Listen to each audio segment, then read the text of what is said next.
Hello, this is Suresh Kumar Dewangan, your friend, your mentor. I welcome you all in your own channel, English with Dewangan, sir. Today, I am here with an English lesson for class 11th students, Hornbill, your textbook, you can see. So, we are in the literature section today.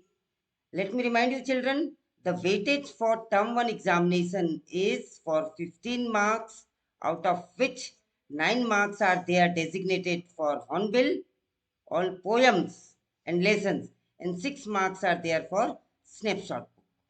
So let us begin with the very first poem, a photograph. So here we go, children. So the poem is written by Shirley Townsend. You remember the name? First of all, I will simply silently read the poem for you. Just pay attention to the stress that I give to the pronunciation, and then we will see line by line, word by word explanation of the poem. I hope you are all ready, children. You can take pen and copy with you, keep it ready, and you can write the word meaning, expression. I'll be also talking about the figure of speeches used in the poem. So here we go. I will simply read the whole poem for you so that you get a better pronunciation and how rhythmically it should be read. The cardboard shows me how it was when the two girl cousins went paddling, each one holding one of my mother's hands.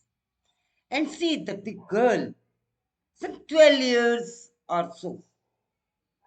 All three stood still to smile through their hair at the uncle with the camera. A sweet face, my mother's. That was before I was born. And the sea, which appears to have changed less, watched their terribly transient feet. Some 20, 30 years later, she would laugh at the snapshot. See, Betty and Dolly, she would say, and look how they dressed us for the beach. The sea holiday was her past. Mine is her laughter. Both wry with the labored ease of loss. Now, she has been dead nearly as many years as the girl lived. And of these circumstances, there is nothing to say at all. It's a silence, silences.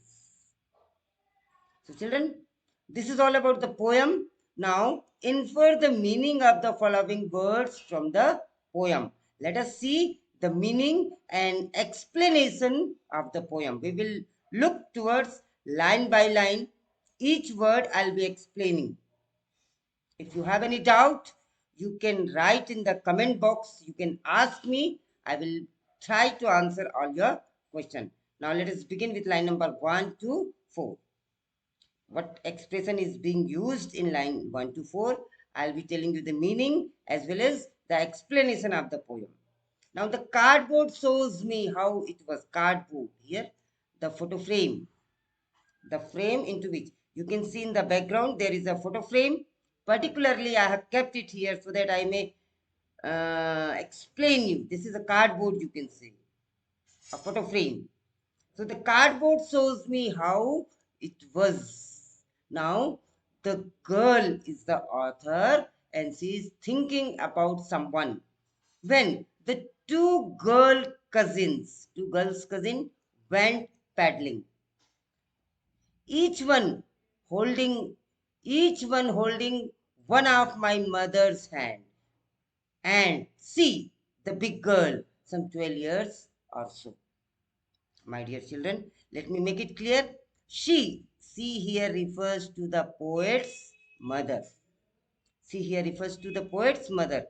Other than that girl, there were two girls' cousins, each one of them holding my mother's hand. So how many girls were there? In all, there were 3 girls, some 12 years or so. And how old was the girl? The mother, she was 12 years old, and she was the eldest girl. It means rest of the two, they were less than 12 years old. The child is looking at the photograph of her mother, and her mother was by the time 12 years old. It is very, very old photograph, it means. So how can we give explanation to this line? In these lines, the poet is looking at an old photo album which is made up of cardboard. In the picture, there are three girls who are walking on the beach holding each other's hand. The girl in the middle is the tallest and oldest. And how old is she? She is 12 years old. The other two girls on each side are younger than her. The girl in the middle is the poet's mother. I made it very clear. The girl in the middle is poet's mother, and she is around 12 years old when the picture was taken, when the photograph was taken. I hope, children, the idea is very, very clear to you. If not, you can rewind the video and can watch it again. Now, let us go back to line number 5 to 9. All three, who are the three? The three girls, along with the poet's mother and two cousins, stood still to smile through their hair. What you will read it here. Children, I will give you the example here. This is to be pronounced as hair. This is actually phonetic transcription. This to be pronounced as her. This to be pronounced as a. And then this to be pronounced as a. Let me make it more clear. I hope you will get it better. When you see the board, I'll give you the explanation of this word, particularly the phonetics transcription. Here you can see, children, H-A-I-R. How will you read it? Hair. This is to be read as hair. This her and this and this a and this a. This is called as hair. Hair. There is another word H-E-I-R that we call Uttaradhikari, the king's legal heir. And this you mispronounce as hair. It is not hair, it is heir. It is to be pronounced as heir. H is silent here. And this I said to be pronounced as a in Hindi. And this is phonetical transcription it is. It is to be pronounced as a. So it is heir. This is the stress. This is the stress. So a, into that letter you have to say air. And even this AIR we use air. It is not air, it is air. This AIR you call it air. That is not air, my dear children. It is to be pronounced as air. This HEIR is also to be pronounced as air. And this HAIR is to be pronounced as hair. Remember, the word R, or letter R, is nowhere to be pronounced. So this you need to keep in mind. Come back to the lesson again. And we'll get back to the pronunciation. We'll get back to the explanation. And now, all three stood still to smile through their hair. Or at the uncle with the camera. Now, uncle was also there at the beach. So, how many people are there altogether in the beach? 4 people are there. 3 the girls and 1 as a parent. Uncle is there. Uncle is with camera. A sweet face, my mother's. The poet says that to all the mothers, to all the daughters, their mother are sweet, are sweeter, are the sweetest, I should say. So, a sweet face, my mother's. That was before I was born. Children, this is written in free verse. There is no rhyme scheme is being followed. So you can easily understand it. My mother, that was before I was born. And the sea, which appears to have changed less. They are in the sea beach. When you go to the sea, the poet says that if I go to the sea, it has changed less. And that sea, which has changed less, washed their terribly transient feet. The sea water washed there means all the three girls, their terribly transient feet. Transient, short term, that is temporary. Terribly means very much here. Now their feet has changed, means they are now grown up. And at the end of the poem, you will come to know that even the mother is no more now. Poet's mother is no more now. She is dead. She is not in the world. So that's why the author is panically or being sad, disappointed. She says that the sea has changed less. The sea has changed less. And that was their terribly transient feat. I hope, children, you got the meaning of it. And let us see the explanation in all.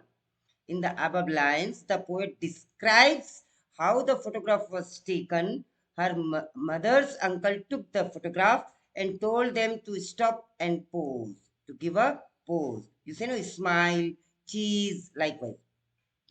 All three of them left their wet hair open and smiled at the camera. So you can understand that when they were at the sea beach, they had not tied their hair, they had not clipped their hair, and it was all open and they were smiling, they were giving the pose.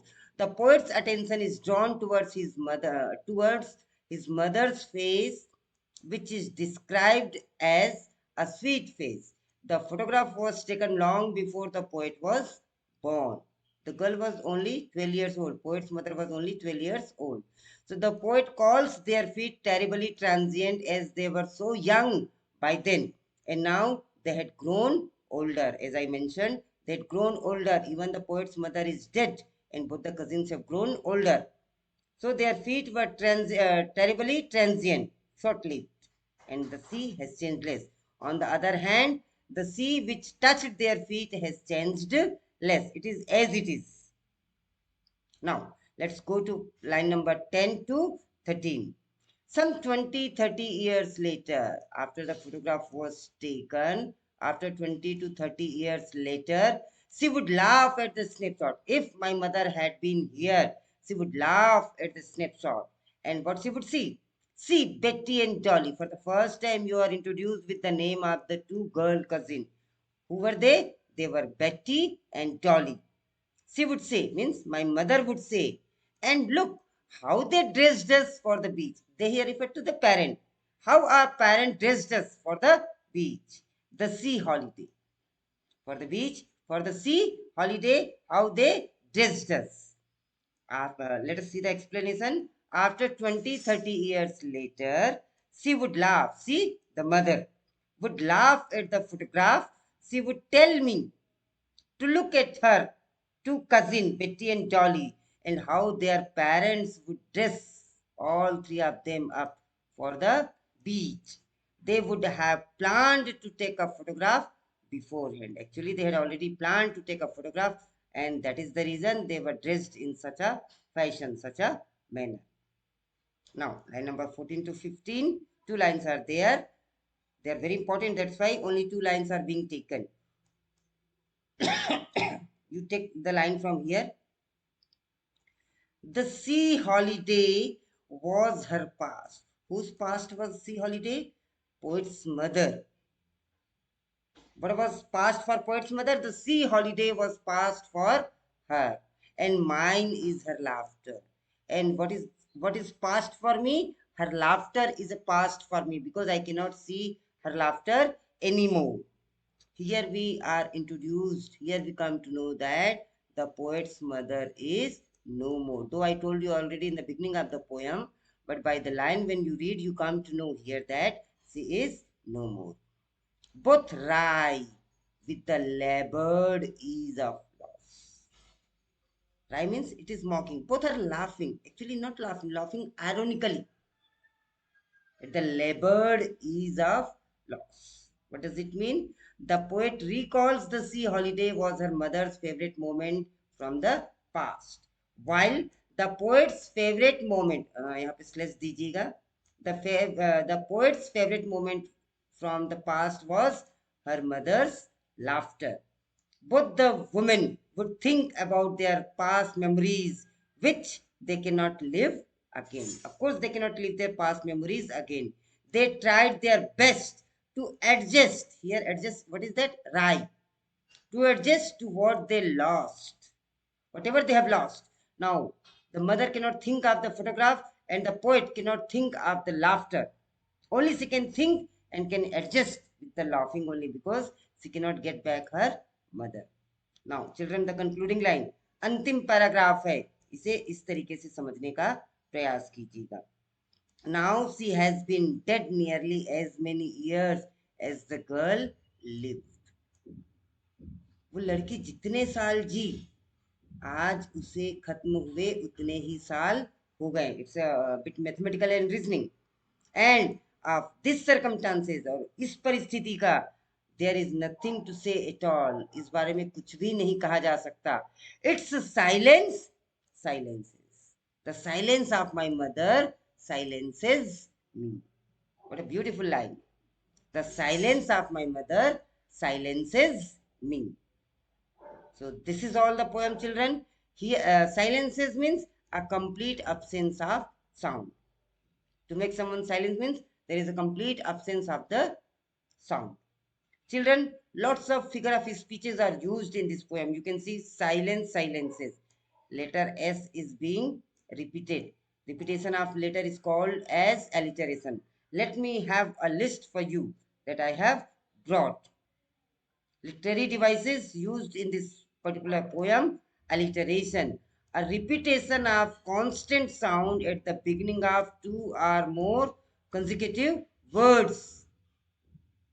The instances of alliteration in the poem are as follows. देखो, जब कभी भी दो letter, यहाँ पे देखो S, यहाँ पे देखो एस, तो कंजिकेटिव वर्ड में, दो या तीन वर्ड में लगातार अगर सेम कॉन्सोनेंट यूज होता है तो हम उसे कहते हैं अलिटरेशन. देखो, stood still, S S, through their, T T, तो ये क्या हो गए? एलिटरेशन के एग्जाम्पल हो गए. माई मदर्स, टेरेबली ट्रांजिएंट, और लास्ट में जो देखा साइलेंस साइलेंसेस. तो ये सब एग्जाम्पल है alliteration के. What is the definition of alliteration? Repetition of a constant sound, consonant sound at the beginning of two or more consecutive words. They are known as repetition. I hope it is very clear to you. दूसरा देखते हैं नया, oxymoron. Oxymoron क्या होता है?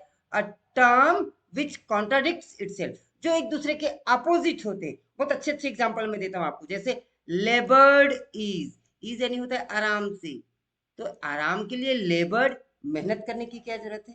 तो ये दोनों वर्ड एक दूसरे के कॉन्ट्राडिक्टरी हैं.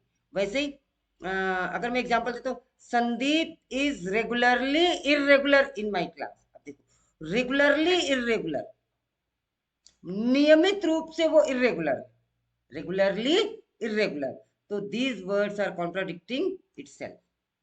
So this is known as oxymoron. Always remember it, children. Now, epithet. Epithet is something new for you. You need to remember a phrase expressing a quality of a person or something. किसी व्यक्ति की या किसी object की अगर हम कुछ quality बताते हैं, that is known as epithet. Terribly transient. Transient तो है, short lived तो है, लेकिन कैसा short lived है? Terribly. We are telling the quality of the word transient. How it is? Terribly transient. So this is known as epithet. So children, that's all in today's video. मुझे उम्मीद है आपको ये वीडियो पसंद आया होगा. Poem photograph आप बहुत अच्छे से समझ सकते हैं. यदि आप रेगुलरली अपडेट्स देखना चाहते हैं तो you must subscribe the channel, press the bell icon so that you get all the notification. If you like the video, do like it and share it. You can join, you can click this link and can join the Facebook of English with Dewangan sir. You can join me on Telegram, and of course you can always mail me. This is my WhatsApp number where you can always contact me. See you children. Thank you. Have a nice